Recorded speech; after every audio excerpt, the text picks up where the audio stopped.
Dam zediyeno yo firmaya hususi Bingol'de depoya akurazeno u erşavano heme cay velat.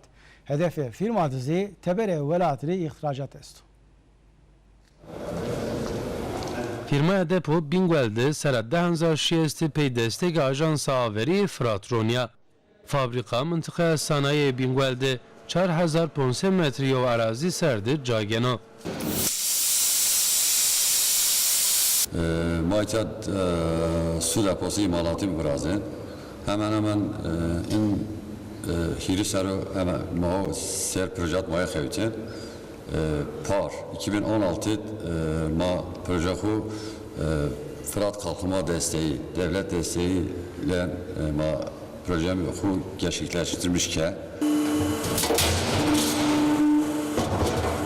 O itiyadır rejdi deshabi depoyu av imal beni. Depoyu av Denizli, Sivas, Kars, Bayburt, Ağrı Zevbina Zafçanı, Tirkiyeli Erşaviyeni.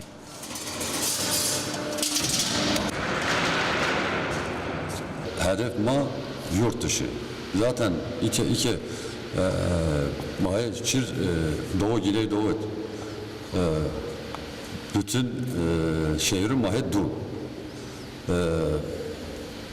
Yani çok şükür memnun. Labil hedefi firmadı teberi velatri ihracat esto.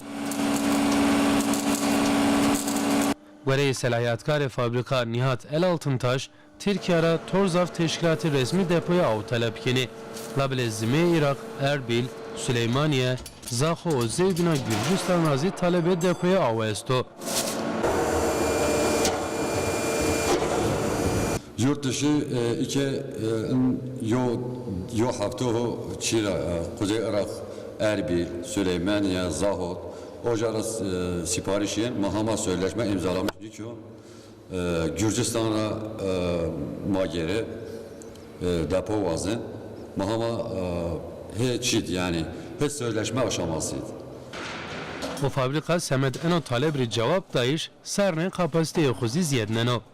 Firmaya El Altıntaş'ta enkay vist xebatkar xebitiyeno. Labile göre ifade El Altıntaş omara xebatkarun serna restena poncasten. Eleman sayısı mattayo.